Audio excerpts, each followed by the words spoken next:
I've been a teacher for a very long time, and over the last few years, there's been a growing concern and frustration from many parents. So much so that they've decided that they're actually going to take their children out of school and home educate them. Welcome to Wednesday Wandering with me, Cate Field. That's wandering about stuff, not just wandering off. I am so pleased you are here. Let's go.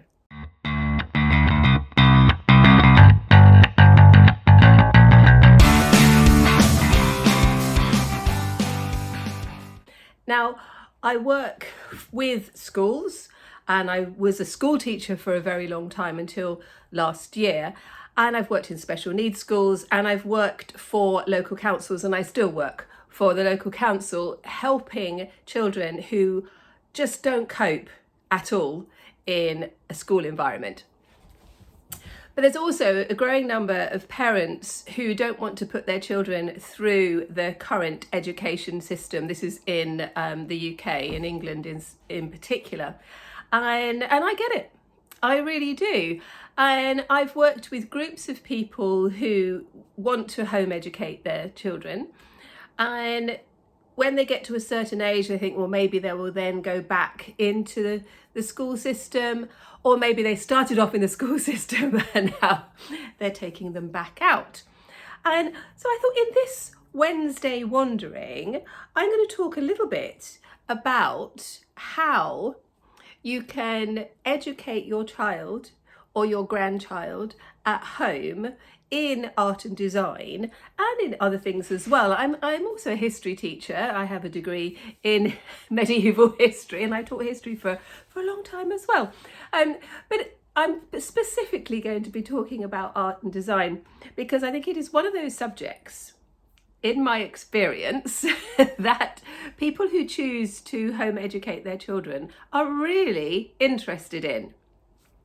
And they feel, as I feel, that our education system doesn't value the arts, and that they want their children or their child to have an experience of creativity, learning how to make things, getting their hands dirty, starting from scratch, learning lots of new things and skills.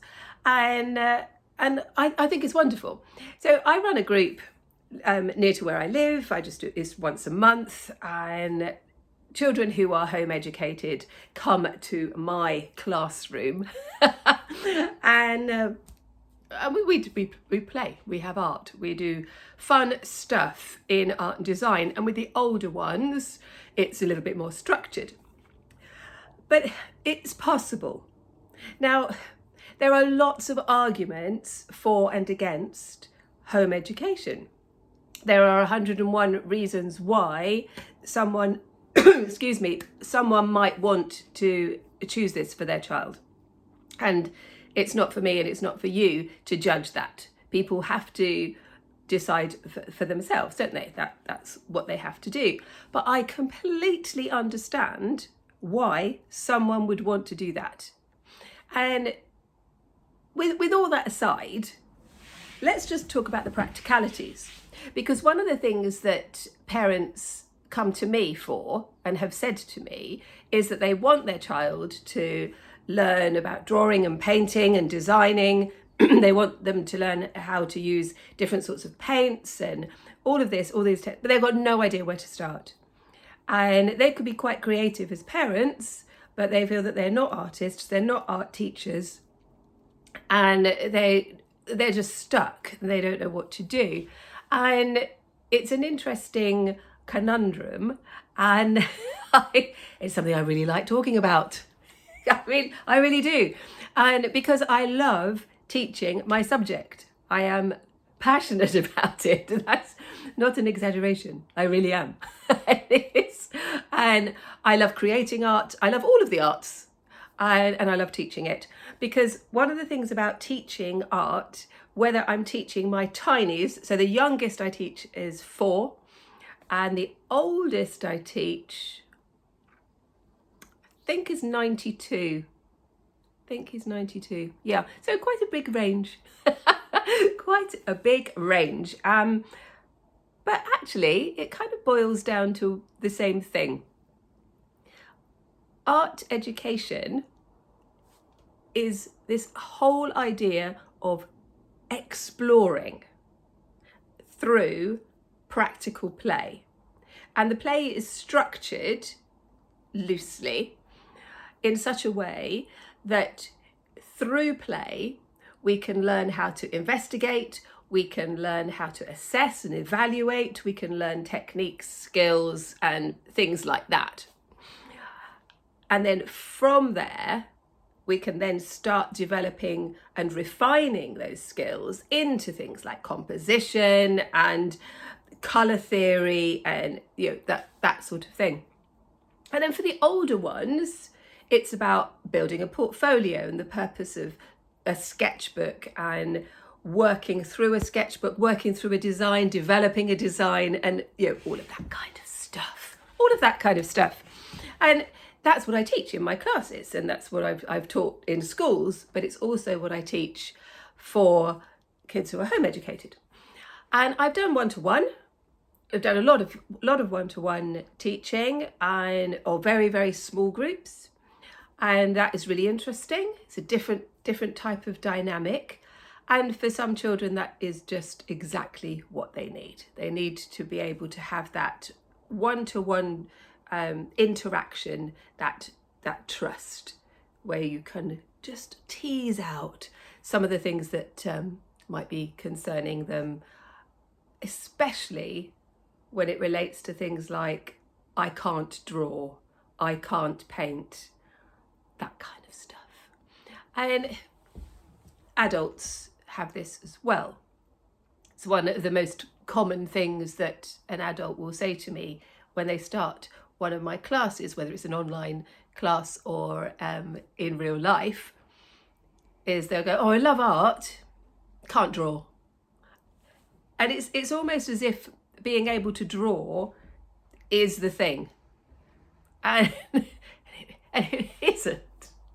It really isn't. I mean, I have endless stories of children who've come through my classes whose drawing skills are mediocre at best, but who have the most wonderful understanding of colour or design or composition, and the way they put ideas together, and their concepts are spectacular. And it's just about teaching them a skill. Drawing is just a skill. It's like handwriting. And I always say, if you can write your name, you can learn how to draw, because it is just it's a technique. It can be taught, but you also need to think about why you want to draw. If drawing is what you want to do, oh, I've got a tickle in my throat. If drawing is the thing that you want to do, then you can learn how to do it. But you want to think about why you want to do it. What's it for? For me, art is about communication, and it's about expressing an idea and a thought or an emotion, communicating that to someone who's looking at it. So that's kind of part of it, especially for the work that I do for exhibitions and shows and stuff like that. But for other times, I really just enjoy the process. And that's one of the things that I will say to parents who want to teach their children at home, is to get their child to enjoy the process. The whole process of getting mucky, of trying something new, for allowing it to go wrong, for having a laugh about it, all of those sorts of things, until they kind of work through all the stuff that can make you a bit anxious. And so you end up doing something that's really quite exciting and adventurous. Now, I've taught at college, and I was head of art and design at college in Surrey, and having students come in when they're sort of 17, 18, and I was teaching adults as well, it was really interesting when I was interviewing them.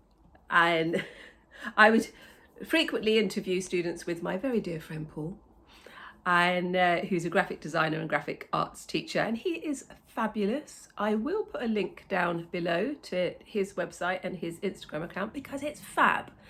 And he works in a completely different way to me, and we work very well together. Anyway, what we were doing when we were looking through the portfolios of the young people who are coming to get onto the course was we were looking for experimentation. We were absolutely not looking for perfection. And it was really interesting when a young person would come in with this sort of beautiful portfolio with meticulously drawn pieces that had obviously taken hours, which was lovely, but no preliminaries. There were no sketches and ideas and thoughts of things that had gone wrong. There was no development of an idea. So kind of like each page was something different. I mean, beautifully executed, but quite cold because you didn't know where it had come from and what the whole concept was behind it. Getting children and young people to understand concept can be quite tricky. So I break that down by talking about stories. And we would say, well, what's the story here? And if it's an illustration, then the story can be really obvious. If it's a piece of abstract art or a kind of strange kind of thing going on here, perhaps quite surreal, it's a little bit more complicated.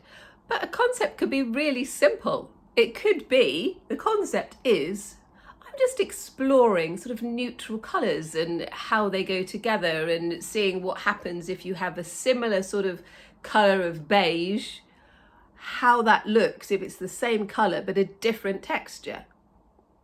That's the concept. It's just a thought experiment and then put into your sketchbook, and then you annotate it. And then you then take that idea for something in the future that you want to do. So my A-level course and my diploma courses and my foundation degree courses where I was teaching and that I teach on are very much about this process, this journey of exploration and trying out stuff, seeing what happens. So I want to hear, what if? What if I do that? What would happen? What would happen if I did that? I love that. I love that in a child or a young person. It's brilliant. Brilliant question. No idea what's going to happen. You tell me. You do it and then you feed back to me. Tell me what happened. So if you are a parent or a grandparent and you are home educating your child and you're a bit stuck of what to do, you don't need anything fancy. You don't need to go out and buy loads of stuff. You really don't. Even if your child is thinking that they want to go on to college and sort of go down a professional route of art and design, you still don't need to have fancy stuff. You can try out stuff and experiment using a minimal amount of equipment. Poster paint is great. It's fantastic for trying out things. Using wallpaper lining paper. It's really good. It's great quality. It doesn't all buckle up and disappear. If you just want to do some collage, it's cheaper the better. There's so many ways that you can incorporate what you've already got into some kind of art project. And that in itself, of course, is being creative, isn't it? That's what being creative means. It means looking at what you've got and thinking, what can I do with this? I've got an hour and 20 minutes. What can I make with this? And seeing what happens. And one of the little things that I used to do with my A-level students, so they're 16, 17, 18 years old. This was after a while. I didn't do it on the first lesson because it would have completely freaked them out. This was after they got to know me for a while. They would all be sitting around. I'd change the room so they all had to sit around one long table. So straight away they'd come into the art room and go, what's she doing now? And in the front of each chair on the desk, on the table, would be one polystyrene cup. And then on another table, there'd be sheets of paper, different sorts of paper, maybe sugar paper, craft paper, brown paper, newspaper, magazine print, watercolour paper, all sorts. And then there would be some chalks and charcoal, perhaps a bit of paint, perhaps some scissors on another table. And then on my whiteboard, I would say, respond. That's it. They had to respond to the polystyrene cup. It's a very, very good way to just observe creativity in action. I gave no other instruction except that they had 15 minutes. 15 minutes to respond to the polystyrene cup. It was a very, very interesting exercise, and I did it every year for ages.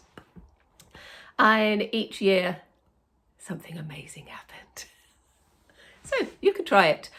And if you'd like to see some more of the stuff that I do when I'm teaching, then you could look at these 2 videos and let me know in the comments what you think, if you're thinking of home educating, if you are already home educating, and I will catch you next time for another Wednesday Wandering. Bye bye.